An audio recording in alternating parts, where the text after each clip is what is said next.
दोस्तों नमस्ते।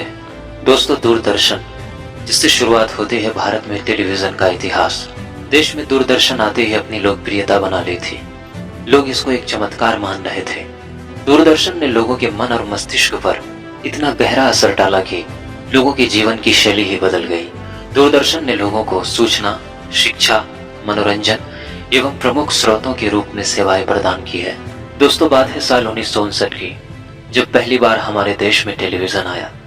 15 सितंबर 1959 को आकाशवाणी के दिल्ली केंद्र से आधे घंटे के लिए एक एक्सपेरिमेंटल प्रसारण किया गया, जिसमें विकास और एजुकेशनल कंटेंट को पहली बार टेलीविजन पर दिखाया गया था। ये पूरे भारत देश के लिए टेलीविजन की एक पहली झलक थी। उस समय दूरदर्शन का प्रसारण सप्ताह में सिर्फ 3 दिन आधे आधे घंटे के लिए किया जाता था। इसका नाम सबसे पहले टेलीविजन इंडिया रखा गया।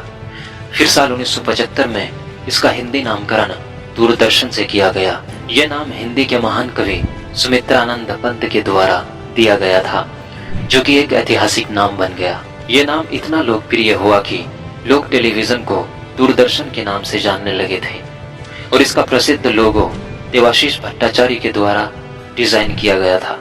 शुरुआती दिनों में पूरे दिल्ली भर में सिर्फ 18 टेलीविजन लगे थे और एक बड़ा सा ट्रांसमीटर। जब इस ट्रांसमीटर को लोग पहली बार देखते तो आश्चर्य रह जाते। शुरुआती दिनों में टेलीविजन या दूरदर्शन सिर्फ दिल्ली और उसके आसपास के क्षेत्रों में देखा जाता था। फिर आया साल 1965। इस साल दूरदर्शन की पूरी सेवा बनाई गई और रोजाना के लिए इसका प्रसारण शुरू किया गया। इसी साल न्यूज भी इसमें शामिल किया गया, जो कि सिर्फ 5 मिनट के लिए दिखाई जाती थी। उसके बाद दूरदर्शन ने धीरे धीरे अपने पैर पसारे और 1972 में इसका प्रसारण मुंबई में शुरू किया गया। 1975 तक आते आते अमृतसर, चेन्नई, कोलकाता सहित 7 अन्य शहरों में इसका प्रसारण मुख्य रूप से शुरू किया गया। 1977 तक आते आते देश के 2,25,000 घरों तक दूरदर्शन पहुंच जाती है। फिर आता है 80 का दशक। दूरदर्शन टेलीविजन का एक नया मोड़। ब्लैक एंड व्हाइट में दिखने वाली टेलीविजन अब रंगीन में बदल जाती है। 1982 में होती है कलर टीवी की शुरुआत। इसी दशक में शुरू होती है दूरदर्शन को देश के कोने कोने तक पहुंचाने का काम। फिर दूरदर्शन पर शुरू होती है पारिवारिक कार्यक्रम हम लोग, जो कि भारतीय टेलीविजन की सबसे पहली धारावाहिक होती है। इस धारावाहिक ने लोकप्रियता के सारे रिकॉर्ड तोड़ दिए।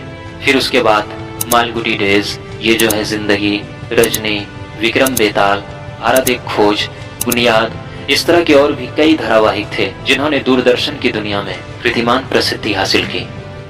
बुधवार और शुक्रवार की शाम फिल्मी गीतों की शाम होती थी।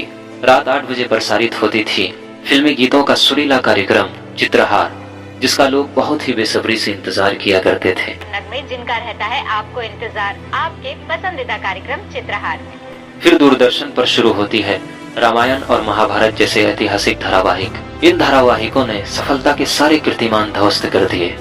कहा जाता है कि प्रत्येक रविवार की सुबह रामायण की प्रसारण के दौरान सड़कों पर कर्फ्यू जैसा सन्नाटा छा जाता था। इसके प्रसारण के दौरान मानो सारी चीजें थम के रह जाती थी। लोग अपने महत्वपूर्ण कार्यों से लेकर अपनी यात्रा तक इसके लिए स्थगित कर दिया करते थे। रामायण की लोकप्रियता का ये आलम था कि लोग अपने घरों को साफ सुथरा करके अगरबत्ती और दीपक जला के इसका इंतजार किया करते थे और एपिसोड खत्म होने के बाद मुख्य रूप से लोगों में प्रसाद बांटा करते थे।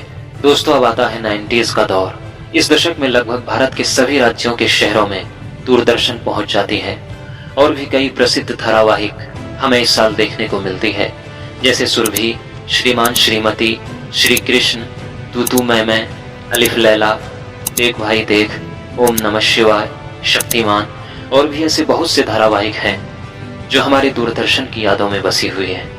दोस्तों 90 के दशक की अगर सबसे प्रसिद्ध धारावाहिकों की बात करें तो शक्तिमान हमारे मन में घूमने लगती है। शक्तिमान 90 के दशक की सबसे प्रसिद्ध धारावाहिकों में से एक है। बच्चों से लेकर बड़ों तक सभी के दिलों में शक्तिमान ने एक अमिट छाप छोड़ी है। 90 के दशक के सभी बच्चों का सबसे पहला सुपर हीरो शक्तिमान बन गया था। यही कारण था कि ये धारावाहिक बहुत लंबे समय तक चली। दोस्तों जब भी हमारे देश में टेलीविजन की बात आएगी तो सबसे पहले नाम आएगा दूरदर्शन का, और दूरदर्शन का नाम आते ही हमें याद आ जाती है दूरदर्शन का वो सुनहरा दौर। ये वो दौर था जहां न्यूज एंकर बड़ी ही सरलता और हल्की सी मीठी मुस्कान के साथ हमें न्यूज़ सुनाया करते थे। बिना किसी बकवास के हमें सारी खबरें आसानी से मिल जाया करती थी। दोस्तों, जो समय बीत जाती है वो फिर कभी लौट कर नहीं आती, लेकिन उसकी यादें हमारे साथ हमेशा के लिए रह जाती हैं। ऐसे ही दूरदर्शन की वो मीठी यादें हमेशा के लिए हमारे साथ रहेगी। तो दोस्तों, उम्मीद है कि आप लोगों को ये वीडियो पसंद आई होगी। इस वीडियो में आपका कीमती समय देने के लिए बहुत बहुत धन्यवाद। मिलते हैं फिर से अगली वीडियो में ऐसी ही किसी पुरानी यादों के साथ। तब तक के लिए धन्यवाद।